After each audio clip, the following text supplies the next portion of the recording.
Hi, everybody. I'm Julianna Forlano. Welcome to actNOW.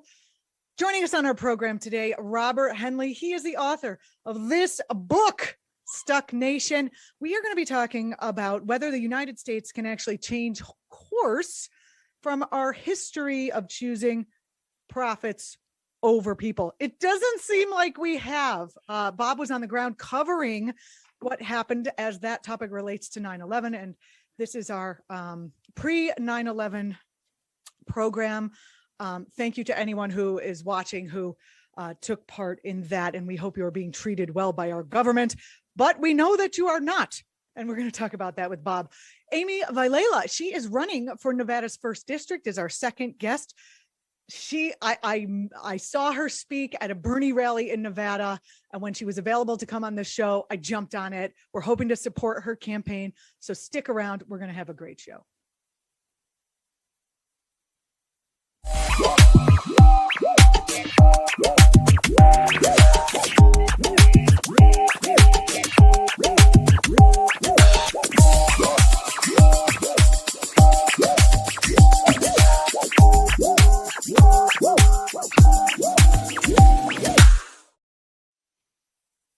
The 20th anniversary of the 9/11 attack on the World Trade Center and the Pentagon is a stark reminder of the U.S.'s habit of prioritizing the health of financial markets over the health of American citizens. You'll recall that after 9/11, the official push was to reopen schools and businesses in the area to, of course, protect the economy. But what of the people? The people were exposed to untold, poisonous air from the still smoldering fires of the World Trade Center towers. Christine Todd Whitman, the head of the EPA at the time, told the public that the air around Ground Zero was safe to breathe, while anyone with lungs could have told you differently. In fact, she herself could have told you differently because she knowingly misled the public. Why would she do this? Well, it has come to light recently that Christine owned $250,000 in stock from Citigroup. Her husband actually worked at Citigroup. To try to follow, Travel's insurance company had insurance policies such that if the air wasn't safe to breathe, it could cost that company $500 million or even $1 billion in claims. And you know who owns Travelers Insurance? Citigroup. And that's how the insurance company saved billions of dollars by Christine Todd Whitman's lie, who cost people their lives and their health and their loved ones. 5 years ago, Christine Todd Whitman admitted she was wrong about the air quality, but she didn't admit she knowingly lied. But of course, we have a paper trail showing that. So, hey, Christine, just because you don't believe in karma doesn't mean you aren't going to have to live it out. And the results of her lie, of course, was those long-term illnesses and a death toll from just those illnesses that rivals that of the attack on the towers itself. Of course, we didn't go to war with ourselves for killing as many people as the terrorists. We just tried to brush it under the table, or at least the media did, with a few exceptions, including our next guest, award-winning investigative journalist, Robert Hennelly. Bob, to you and me, or maybe just me, his recent book, Stuck Nation: Can the United States Change Course on Our History of Choosing Profits Over People? I have it right here. It's great. It's not to be missed. The book talks about the misguided encouragements to reopen schools and businesses before the WTC fires were suppressed. Does that sound familiar? Reopening schools and businesses, even though it's unsafe, just so we can preserve the economy? Where have we been living through that right now? Anyway, we're going to talk about all of these things with Bob right now. Bob, thanks for joining us on the program. Thanks for having me. Okay, so just so the audience knows, Bob and I go back a long way. We're both on WBAI at different times and also sometimes at the same time on the same show. So it is very nice to see and have you here in a different area. Yes, thank you. So you covered the 9/11 attacks and the way our country responded to the first responders there. And now here we are with our country not responding again to protect their first responders and frontline workers from another disaster. Can you talk about the parallels that you see in the official response to the aftermath of the 9/11 attack and the response to COVID? Well, first of all, it's great to have a chance to talk about this because this is the lost narrative. And that's a driving point of Stuck Nation, is to reflect on how late stage vulture capitalism does this thing of disappearing inconvenient truths that involve large numbers of people. And so the connector thread here is that in the immediate aftermath of 9/11, you had people respond, 10,000 construction workers, tens of thousands of healthcare professionals and firefighters, people from all over the United States, indeed around the world. And you had them, in many cases, it was a profoundly personal circumstance because you had 343 firefighters die when the tower collapsed, an unprecedented loss of first line responders. And so people were often digging for their family members. And so in this, and it's important to understand that this collapse is, people see it in a two-dimensional sense, but we're talking about the damage was more than 16 acres, several buildings being devastated. And so in this, people respond. In the first couple of days, the EPA issues a press release that the air is safe to breathe. We subsequently know that an Inspector General report in 2003 found out that the White House actually edited that press release and took control of public communication. Rudy Giuliani was the mayor, was the cheerleader. The idea was we're going to show those terrorists, we're not going to take it, we're going to open up the markets, get right back to it. Meanwhile, people were breathing Drano. Okay. And so the imperative to open, and then I might say for years, Michael Bloomberg, Mayor Bloomberg, the city hierarchy, the established interest resisted the notion that there was anything wrong. And I'm proud to say that along with Juan Gonzalez and the Daily News, the chief leader, where I work now, which is a civil service paper now covering all unions since 1897, was giving a place for workers to talk about what they were experiencing, which was incredible asthma, all kinds of cancers.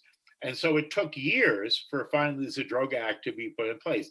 The connection is, here we have an infectious disease that took traction first with the the TSA workers in California, because they're involved with international air travel. In that case, the Trump administration and the President Trump actually lied about the nature of the contagious virus, then resisted any effort by organized labor to hold them accountable, to get people basic masks. And then also, just for extra measure, Trump pitted the states against each other to undermine their ability to respond. And so, you had substitute EPA for CDC. The CDC has had this etch-a-sketch approach to mask guidance. I mean, these details are very important. In January and February, TWU Local 100 union members who work the subways and buses, they read the newspapers.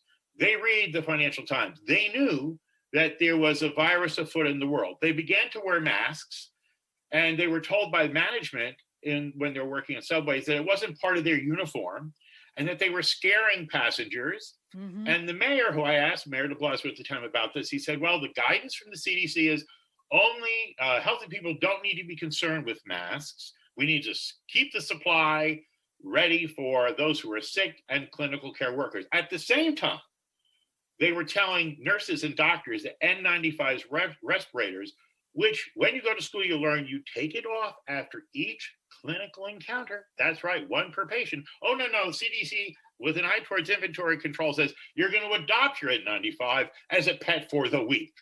And the nurses' unions all said two things are going to happen. This watering down of this occupational standard will result in us dying, our families getting infected, and the hospitals where we work becoming vectors for the disease. And Julianna, both things happened. Bob, I remember going shopping at Whole Foods, which is now owned by Amazon. It was the closest store to my place right after the pandemic started. And they weren't allowed. I said I was wearing a mask, and the workers were not allowed to wear masks. And I asked this one lady, I guess she didn't get the memo that you weren't supposed to tell like undercover journalists, or anyone with, how did they know I wasn't wearing my press badge, why they weren't wearing masks. I said, why aren't you wearing masks? And she said, well, I probably don't need it. And then she said, anyway, Whole Foods told us we're not allowed to wear masks because it might scare the public. Well, and so I want to add that, and this piece is very important now because it's not just those two instances. I tell you, scroll forward to May of this year, and the CDC unilaterally called for lifting the universal mask mandate for vaccinated individuals without consulting anyone in the field. And at the time, the unions once again, which we reported in the chief leader, not many other places, said, you're making a terrible mistake. Did you notice tens of millions of people are not vaccinated? You're going to create a situation where, one, you have an honor system on this. You're going to put us as the vaccine police. Moreover, because such a huge swath of those communities that you say you care so much about, communities of color, who we know have borne such an unfair brunt of the disease, those are the very ones that will see a resurgence of a variant. And what happened? We have the resurgence of a variant. And so the reality here is that now, and I understand this is the push to mandate vaccines, but the government doesn't take responsibility for its missteps in an evolving situation where they consistently ignore labor. I would very much prefer had they just mandated the masks. I mean, it's absolutely insane. So let me just get this straight. What you are saying is that the CDC, without consulting science, because if I am correct, they had their scientists, but they didn't contact. Scientists have different camps. So if you want to talk about science, call up an occupational person with the CWA. Call up an occupational person, a master's in public health or an epidemiologist like Dr. Celine Gounder. These are mainstream people, but they didn't avail themselves of that kind of broad-based because they didn't want to say you have to wear a mask when you're driving the bus or whatever. They just didn't want to do that. They wanted to pretend this whole thing is over and going away. Right, and the narrative was Uncle Joe said it was going to be fixed by July 4th. We got to show something tangible. This will, and they didn't think about, they were trying to manage public opinion and not preserve public health. What I'm thinking about the science part is that I understand that if you are vaccinated, you can still actually have the disease and pass it on, just you can be asymptomatic. So shouldn't we all be wearing masks, not just the non-vaccinated? I mean, this doesn't make any sense to me at all. Right. And I think also the other thing too is that what we are seeing is, for instance, in New York State, they just recently enacted something called the HERO Act, which gives workers in the form of committees that are going to be formed the opportunity to speak to their places of employment and have a role in protecting themselves, even if don't have unions. So there's an idea here that we have to reaffirm, which is the power of collective people to act in their own self-interest. And that's what we have to do to turn the tide on this awful virus. Bob, getting back to the 9/11, let's talk about the post 9/11 death toll, the official numbers that were, killed in the actual attack and collapse of the WTC towers was 3,000, but right. It was about 2,700, and then if you Shanksville, dozens, and then of course the Pentagon. Right. But you were talking about the actual numbers, the people who died from directly related from the World Trade Center. The occupational. So right. It's very important to lay this out because when you go down there and conduct interviews with people from around the world at the World Trade Center, you'll realize that this is a hidden narrative that people believe, and even today on all major media for the most part, it's reported as a discrete event. It's something that happened in the past, and then we moved forward. There's like a trapdoor that opens up to a parallel universe where people die pretty much every day, certainly every other day, as a consequence of the occupational exposure of breathing Drano into their lungs. And so to give you a scale of who is potentially impacted, you have about 90,000 first responders and about 400,000 civilians who lived, worked, studied in Lower Manhattan and Western Brooklyn.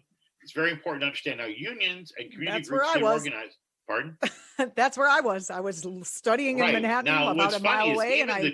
Even the drawing of that map is a kind of political thing, because if you listen to TV and the Victim Compensation Fund attorneys, that's the fund you can apply for to get money, will say, did you live south of Canal Street? Then you're entitled to blah, blah, blah. Well, and they say free healthcare. The truth is it's a much bigger area if you want free healthcare. South of Houston, and which includes Little Italy, Soho, the Lower East Side, and parts of Western Brooklyn.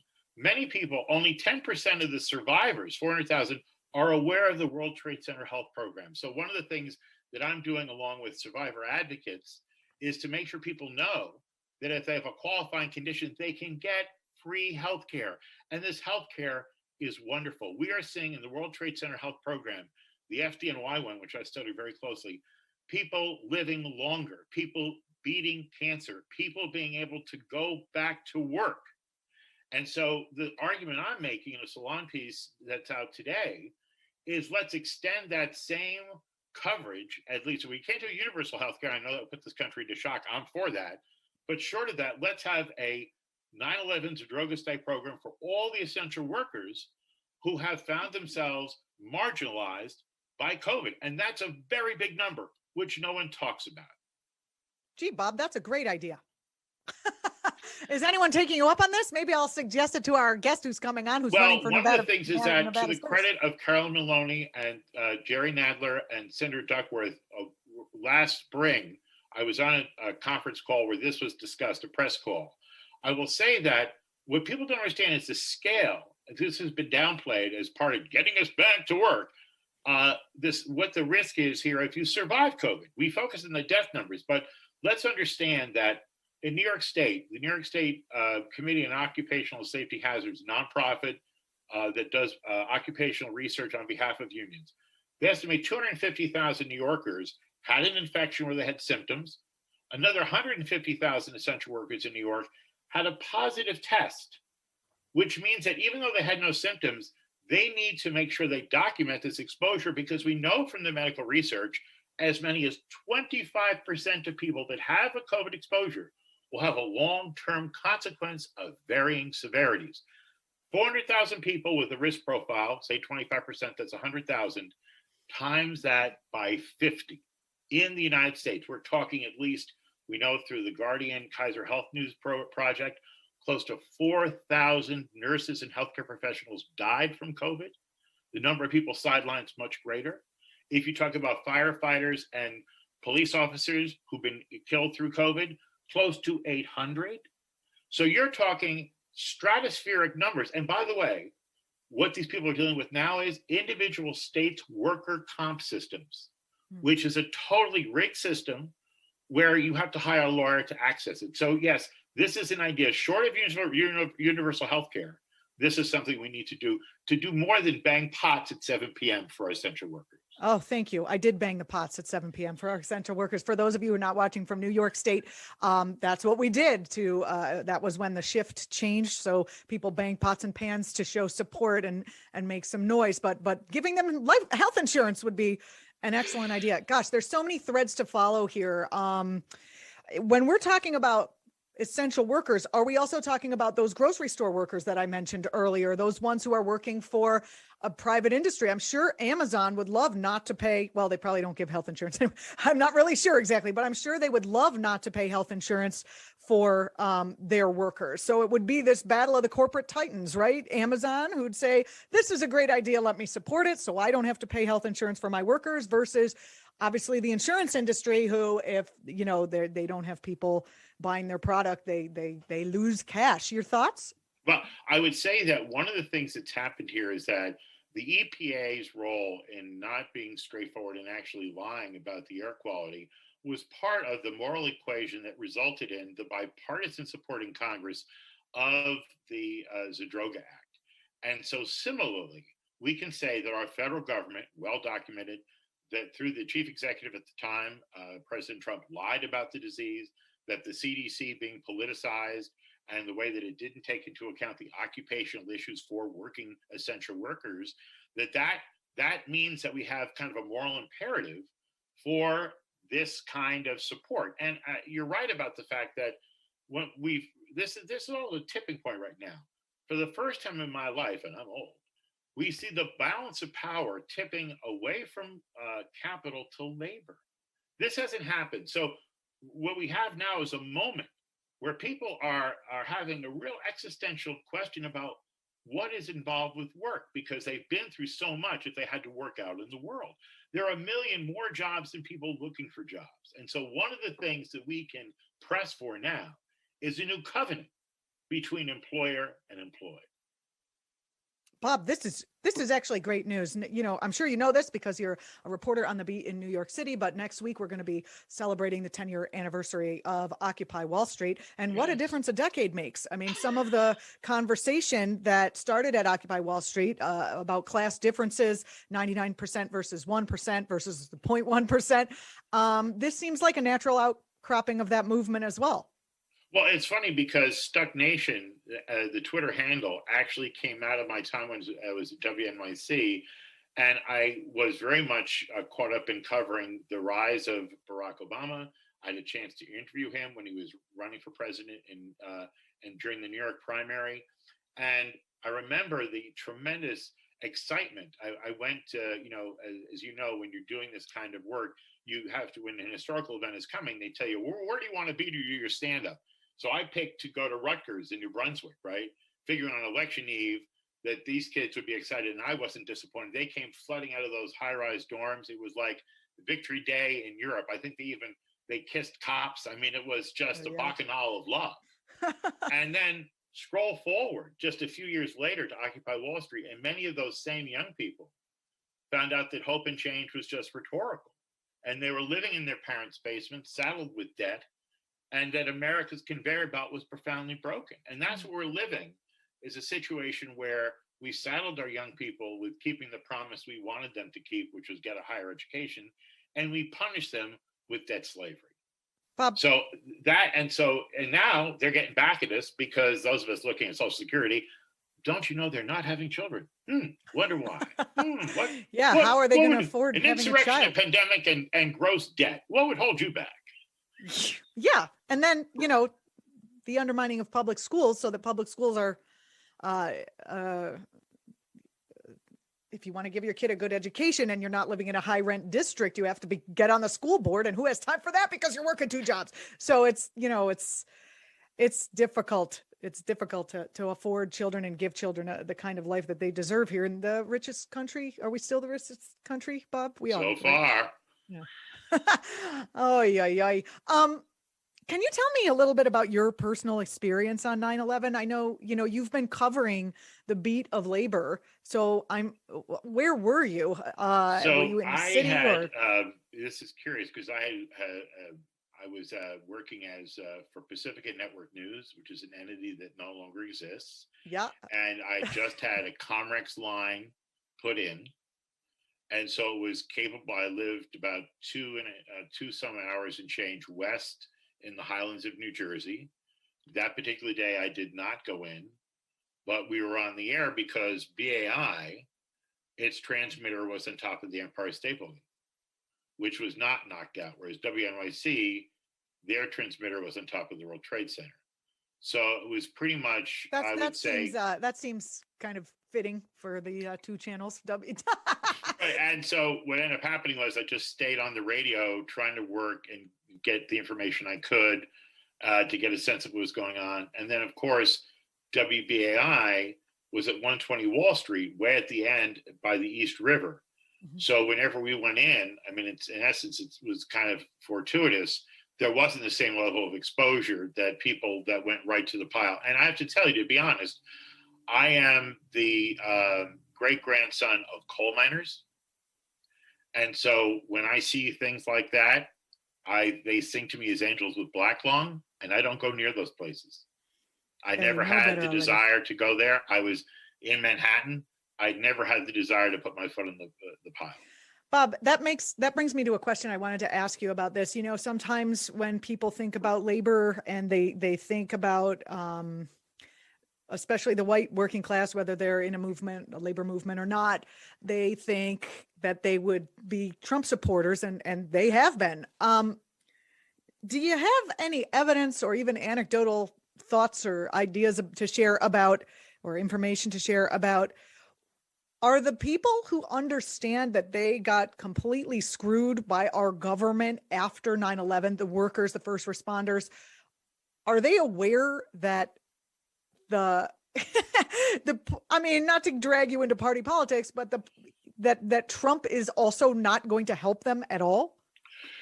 I think that one of the things we're seeing is, particularly there was a story in the paper, the Daily News, a court officer who died who didn't want to get vaccinated, was very vocal about not being vaccinated, who cited his EPA experience at ground zero.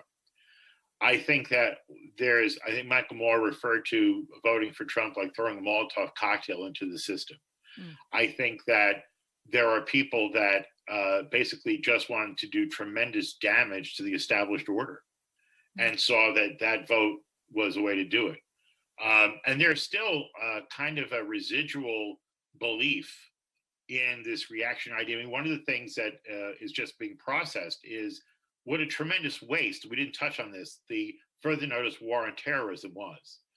And I think that, it's instructive to me that you saw the place that Trump got traction in the Republican primary cycle was South Carolina, because there they have a high concentration of active duty and veterans. And he was talking about how ill-conceived and at one point, about attacked the war in Iraq. So they responded to pieces of his message that were convenient. I do think it comes down to something. But it was his party that drove us into Iraq. And it was also bipartisan. Yes, that's true. But with the exception of a handful of individuals, and we can name them, who opposed the war, there was a bipartisan lunacy that turned into a deception that cost hundreds of thousands of civilian lives, set off the worst refugee crisis since World War II, That's true. and proliferated terrorism and failed nation states. That's our achievement. You won't hear that backslapping on MSNBC today. You want to, boy, that was a great job. Moreover, missed the greatest threat to national security, which was our own reactionary neo-Confederacy that almost took the Capitol. Yeah, I'd love to. I'm glad you're back on the show. I hope you're going to be come a My regular. first time. I know. Well, the show just launched. We're on episode 11. So thrilled to have you here within the first 20. That's exciting. I was I was in New York at 9/11 also. This is where Bob and I know each other from being radicals, I guess you would call us, or some sort of term. We get fired often. In New York. Journalists. We get fired often. We get fired a lot for saying things that people don't like. Yeah. And I was in that western part of Brooklyn, and I had my windows open because it was a lovely day. And when I got home, the entire apartment was a floor through, just was covered with ash and soot and particulate matter. And, and that was just one person's experience. And I used to walk from over the Brooklyn Bridge into Lower Manhattan and then take the train up for exercise. People need to get their air. And then once 9/11 happened, you could smell that acrid, burning metal kind of. It's hard to put into words what that smell was, but if I smell anything anywhere like it today, I think to myself, 9/11, I have like a flashback to that. I can't. How do people go against their own senses to think, oh, this air that smells like this for months and months and months could be safe to breathe? If they think that their uncle, father, or nephew is under a pile of rubble.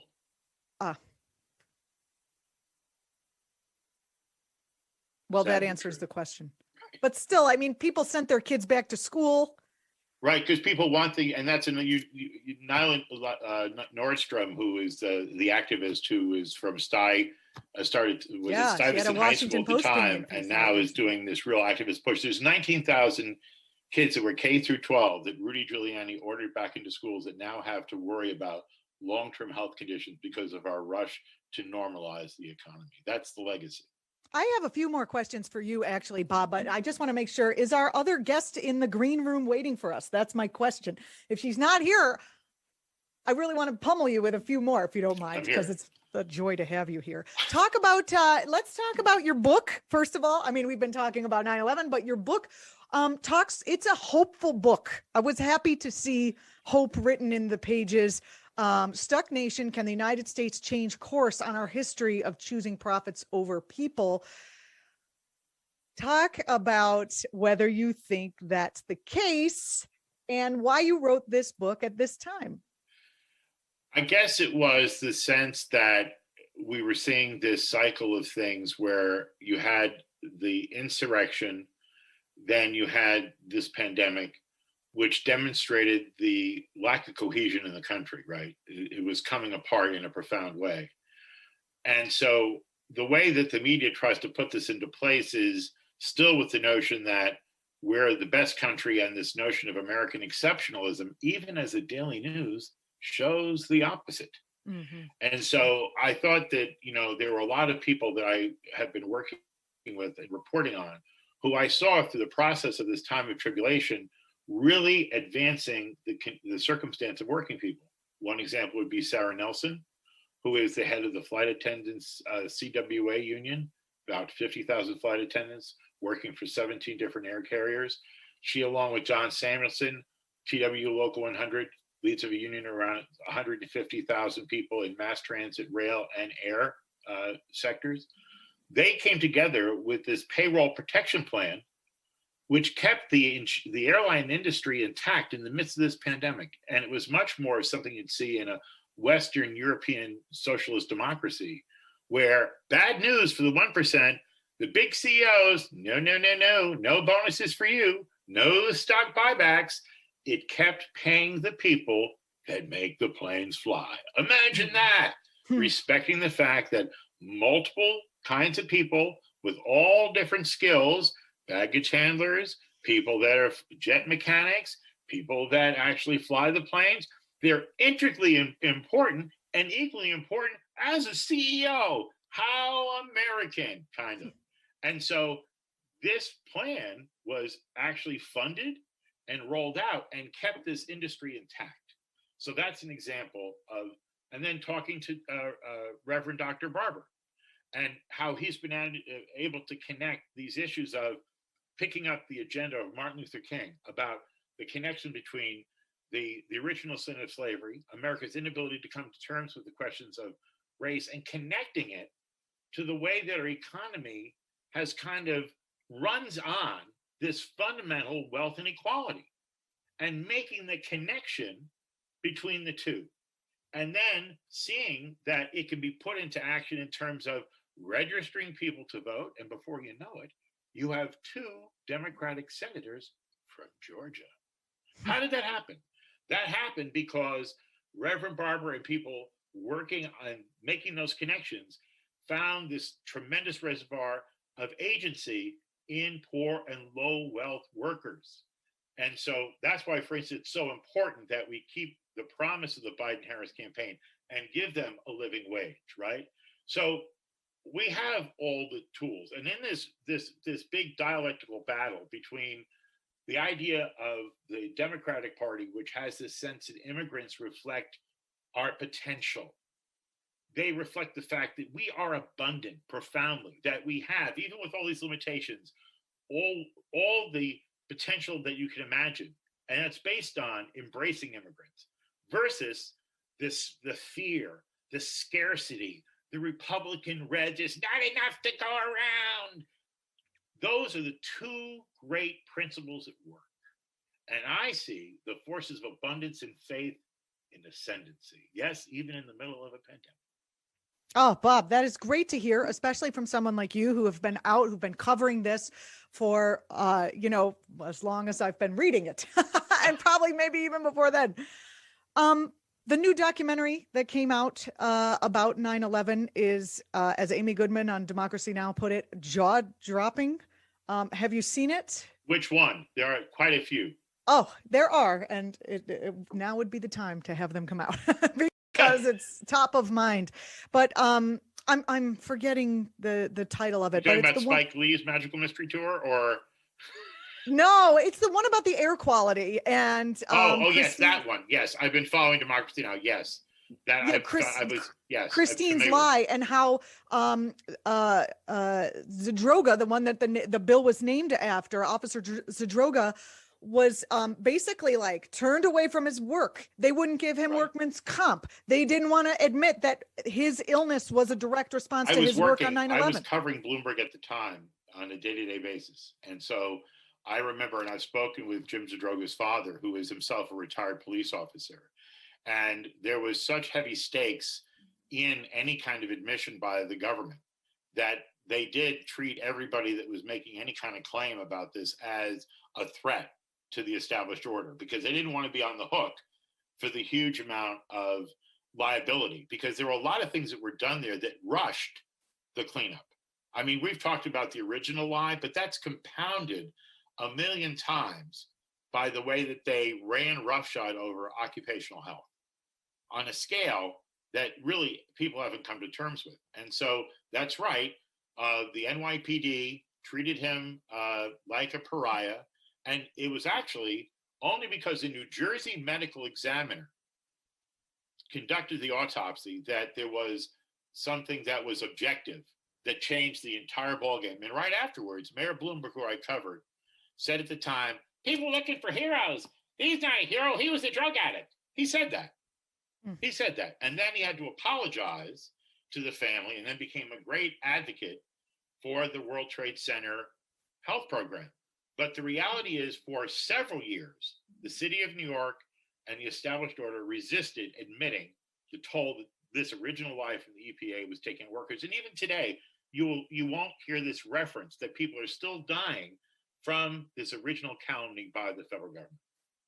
Do you think that the understanding that working people and organized labor in New York, I mean, New York is a union town still. Right. Do you think the understanding they have is a big reason why New York is still deeply blue? I would say yes. I would say that we're about, I think Hawaii and New York are competing for the highest percentage. So you're in the 21% realm of representation in public unions. In the government, there's a higher percentage. One of the good things is that we're creating new unions, and this doesn't get enough coverage, right? So we have a thing going on now where women and people of color are an ascendancy in the labor movement, just like you're seeing in Congress. The same thing is happening in the labor movement. And there's a little resistance from guys Sarah like me. Nelson, I thought she was going to maybe run for the AFL-CIO now. Well, Mr. Trump left the earthly plane. We have Liz Schuler, who was the person that he designated. She's been high up in the organization, but that's still a sea change to have a woman. She's a lady. Yeah. Right. Now, oh my goodness. We're going to have to redo all our comedic like stereotypes of union guys. We're going to have to. We've gotten in trouble for those on the radio. Yes, you and I remember we've gotten calls and people were very upset. I want to tell you about the new unions, if you have time. Please. Sorry. Yes. So one of the things is that imagine that the New York City Taxi Workers Alliance, the city of New York had this system of medallions. You give the city $200,000, you get a taxi medallion, and they protect the value of that yellow cab and the right to pick people up. Well, then the city betrayed them and started letting Uber and Lyft. It just cratered the entire industry. They've organized into a union, 15,000 strong. You have in the New York City Council, you have 400 legislative assistants who make the city council members look good. They formed a union. This is the largest union of legislative employees in the country. It's an independent union. So what you see is something you don't see often is this, and you see resurgence in unionization. You see the interest in the media, for instance. This is a very important thing in our business, where we're seeing the reporters who work for like the local papers. Gannett owns 1 in 5 American newspapers, and their model is they take a local paper, they buy it, they strip out what's of value, and they fire 80% of the people and call it a day. What's happening is they're organizing now. We're seeing the CWA Writers Guild give these folks a presence and a sense of agency. So I see the labor movement very much in ascendancy. There's never been a more positive outlook on the labor movement than there is right now by the American public. I'm very happy to hear that, Bob, and I'm very happy to have had you on the show. Rumor has it you'll be on WBAI in the mornings. Is that set in stone? Yes, Monday, discrete time, 7 a.m., 8 a.m., just before Democracy Now! Oh, that is a perfect time. I look forward to hearing you on that program. The book, which I suggest everybody get, Stuck Nation, Can the United States Change Course? On our history of choosing profits over people. Very helpful, very hopeful. Thanks so much for coming on the program. Thanks for Follow having me. Bob at Stuck Nation on Twitter. And again, Monday mornings, just ask your smart speaker to play WBAI. If you're not in New York, say, play WBAI, and you'll hear Bob. Thanks so much for being on the program, Thanks Bob. for having me. You're watching ActTV. I'm Julianna Forlano. This is Act Now. Thank you so much for watching. We had there was some sort of problem with our second guest, the one I announced at the beginning. I got a message saying she's going to have to come on next week. So stay tuned for that. In the meantime, you can find information about her campaign, so you'll be ready to have the interview. You can even put in the comments some questions you'd like me to ask her. You can find her information at amyvilela.org or on Facebook at hashtag Amy4the people, Amy for the people. I'm Julianna Forlano. Follow ActTV across platforms, and we will be with you next week when we are doing a big celebration of the Occupy Wall Street 10-year anniversary. We've got Professor Wolf commenting. We have Marianne Williamson commenting. We have Noam Chomsky commenting, and we're going to have some live footage from celebrations happening in New York. Thanks so much for watching us. We'll see you next time.